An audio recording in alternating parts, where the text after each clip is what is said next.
When it comes to Christmas horror films, there are far more stocking stuffer stinkers than there are genuinely good gifts, but the hardest ones for me to review are the ones that can't decide which they want to be. What do I mean? Well, There's Something in the Barn is a movie that I have quite a love-hate relationship with. The movie starts out pretty well, with a family of 4 moving to Norway to start a new life right before Christmas. It has the making of a nice family dramedy. Well, besides the horror tag. Almost forgot about that. See, the reason why the family has decided to move to Norway is because the dad, Bill, inherited the house after one of his family members died by natural causes. Naturally falling out of the barn while lighting himself on fire.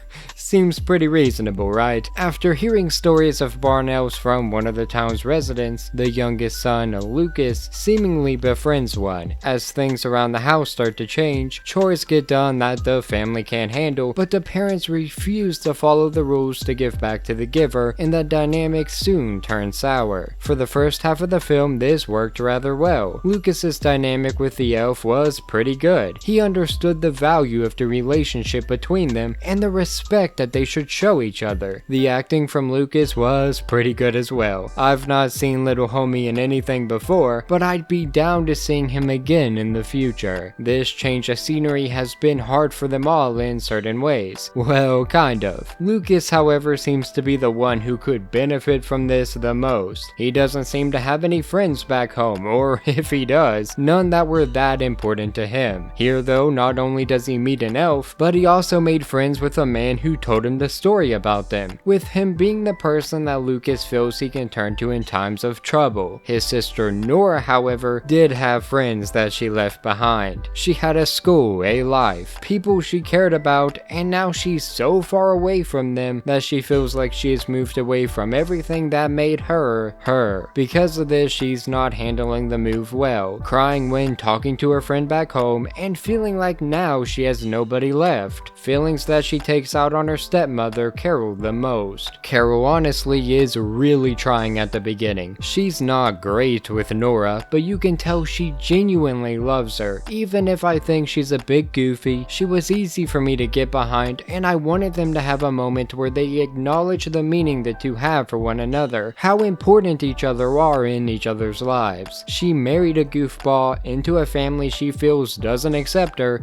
and was still willing to uproot her entire life to move away with them. She's played by Dany's handmaiden in Game of Thrones. I cannot remember the actress's name, I'm so sorry, but I was honestly surprised that I even recognized her. She does a good job here, just like she did there, and I wanted to give her credit for that. See, with Bill being naive and silly but likable at first, I didn't quite question why she wouldn't be with him. He seemed to truly be trying to make the best of an unfortunate situation, which made him easy to relate to. He cared for his kids, but was more of a friend than a parent, and seemed to struggle to stand up for himself. Something that is common in real life, as long as it's done to a realistic degree, and right here it is not. What I mean is, I said all that up to say that the movie kinda jacks them all up for comedy reasons that rarely made me laugh. First half of the film had some good jokes, some good heart, and some good reasons to care about everyone involved in some way. The last half tore all that apart in ways that made it feel like a totally different movie with totally different characters at times. Everyone did things that made them hard to like, things that went against their characterization up to that point in some regard. Lucas was likable till the end though. He did have one goofy scene, but it was understanding all things considered. I'm trying to avoid spoilers here. The thing is, the comedy was pushed so far that if you do not find it funny, you're gonna hate it instead. A character that was easy to like was the first to die. Characters do stupid things because it would be funny for them to do so, even if it goes entirely against who they are as characters within the film, Bill being the biggest plot-pushing pinhead that I've seen in a while. It got really stupid really fast. The horror aspect was never scary. The strength of the enemies were never established. They could basically just do whatever they needed to whenever the plot decided. They had such a decent build-up at first, with some tense moments that was helped with the idea of the unknown, something that I fear greatly. But then they make the unknown known.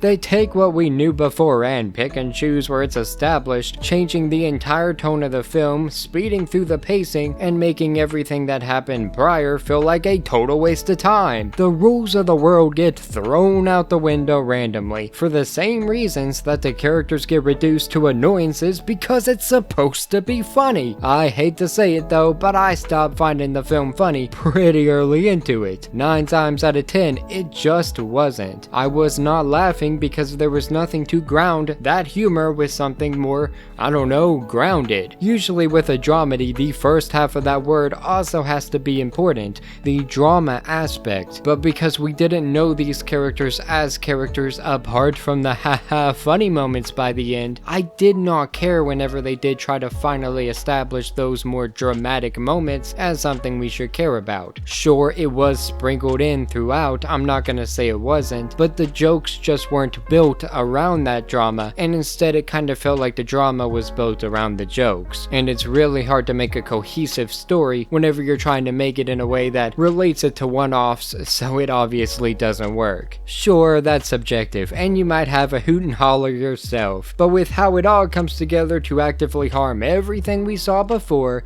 it becomes a sluggish hate watch at points. The kind of movie where I was actually yelling at the screen and wanted to strangle certain characters for the betterment of my experience. The humor was repetitive and dumb characters doing dumb things in a dumb world with dumb logic became all the movie was outside of the visuals alone. The directing was good, with beautiful cinematography at times. It's just not enough to make this something I could recommend for more than one watch, if even that. Martin Starr, who I liked in the Spider-Man film with Mysterio, the one where he played the teacher, he was poorly utilized here as the main character. I wanted to see Bill die for the majority of his role here, painfully, brutally, but for the love of all things, I wanted it to happen silently. He was definitely the worst part, and it's not because of the actor, but because he was not given enough good to balance out the bad. And if there was one word to describe his actions, the word bad could definitely do it.